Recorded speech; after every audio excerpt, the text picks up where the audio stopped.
हिमाचल में किसकी बनेगी सरकार? क्या हिमाचल प्रदेश और गुजरात के चुनावों के अंदर कांग्रेस पार्टी कर पाएगी बड़ा खेल? जी हां दोस्तों, गुजरात और हिमाचल प्रदेश के चुनाव एक साथ ही होने हैं। हालांकि गुजरात में अभी वर्तमान में बीजेपी की सरकार है, तो हिमाचल प्रदेश में वर्तमान में सुखविंदर सिंह सुक्खू के नेतृत्व में कांग्रेस की सरकार है।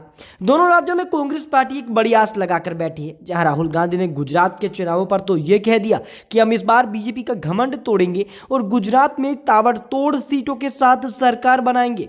वहीं दूसरी तरफ अब हिमाचल प्रदेश में प्रियंका गांधी को जो कमान दी गई है, उसके बाद ये स्पष्ट होने लगा कि हिमाचल प्रदेश चुनावों में भी कांग्रेस पार्टी बड़ी रणनीति के साथ चुनाव मैदान में उतरेगी। हिमाचल प्रदेश और गुजरात के चुनाव में बड़े ही अभी 1.5 साल का समय बाकी है, लेकिन उससे बावजूद भी कांग्रेस बीजेपी दोनों ने चुनाव मैदान में तैयारियों में झोंक दिया है अपनी सारी ताकत। जी हां दोस्तों, राहुल गांधी जहां गुजरात के चुनाव में व्यस्त है, तो इधर प्रियंका गांधी को हिमाचल प्रदेश के चुनावों की भागदौड़ लगभग दी जा चुकी है। हिमाचल प्रदेश के चुनाव में 68 विधानसभा की सीटें हैं। बहुमत के आंकड़े की बात करें तो हिमाचल प्रदेश में बहुमत का आंकड़ा लगभग 35 सीट है। ऐसे में 35 से अधिक सीट जो हासिल करता है, उसकी सरकार हिमाचल प्रदेश में बन जाती है। आज की इस वीडियो में हम संपूर्ण 68 विधानसभा सीटों पर बात करेंगे और आपको बताएंगे कि आखिरकार पिछली बार से इस बार क्या अंतर रहेगा और किस पार्टी को कितनी सीटें मिलेंगी। बस वीडियो को लाइक, लाल बटन दबाकर चैनल को सब्सक्राइब जरूर करिएगा। सबसे पहले दोस्तों बिलासपुर की बात करें, 4 सीटें आती हैं, जिसमें 3 सीटों पर इंडिया गठबंधन, 1 सीट पर एनडीए, तो 0 सीट अन्य के अंदर जाने की संभावना यहाँ पर बन सकती है।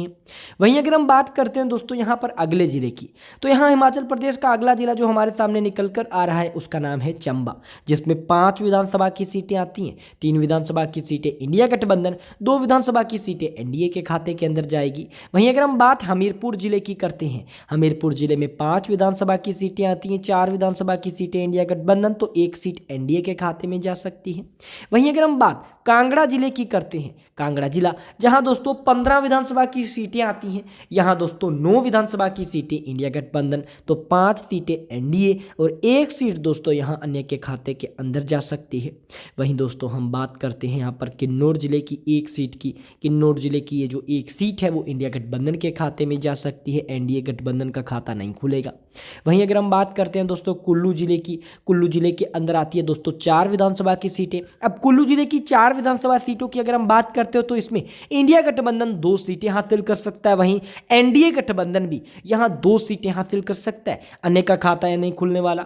कुल मिलाकर अब तक हमने 34 विधानसभा सीटों की बात कर ली है, जिसमें दोस्तों 22 सीटों पर इंडिया गठबंधन के खाते में जीत, तो 11 सीटों पर एनडीए गठबंधन के खाते में जीत और 1 सीट यहां अन्य के खाते में अब तक जा सकती है।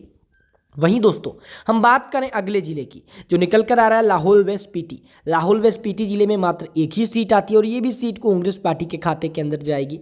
वहीं हम बात दोस्तों मंडी लोकसभा सीटों वाले सबसे बड़े यहाँ पर जिले की करें, तो यहाँ 10 सीटें आती हैं, जिसमें 7 विधानसभा की सीटें इंडिया गठबंधन के खाते में, तो 3 सीटें एनडीए के खाते के अंदर जा सकती हैं। वहीं दोस्तों हम बात करते हैं शिमला की। शिमला जो जिला है, यहाँ 8 विधानसभा की सीटें आती हैं। यहाँ कांग्रेस बीजेपी में कड़ी टक्कर देखने को मिलेगी, एकदम जबरदस्त कांटे की टक्कर, जहाँ 4 सीटें इंडिया गठबंधन, तो 3 सीटें एनडीए गठबंधन हासिल करेगा, 1 सीट अन्य के खाते में जाएगी। वहीं दोस्तों हम बात सिरमौर की करें, सिरमौर जिला जहां 5 विधानसभा सीटें लेकर बैठा है, तो 5 में से 2 सीटें इंडिया गठबंधन, 3 सीटें एनडीए गठबंधन के खाते के अंदर जाएंगी।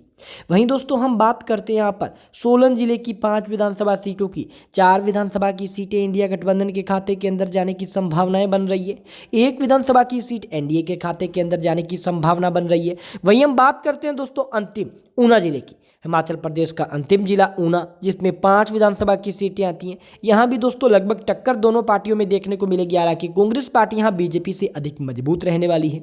बता दें कि ऊना जिले के अंदर यहाँ कांग्रेस जो पार्टी है, पिछली बार यहाँ पर 1 सीट मात्र हासिल करने में कामयाब हुई थी, लेकिन यहाँ इस बार कांग्रेस पार्टी थोड़ी सी मजबूत रहेगी। 3 सीटें कांग्रेस हासिल करेगी, 2 सीटें एनडीए हासिल करेगा, अन्य के खाते में 0 सीट जाएगी।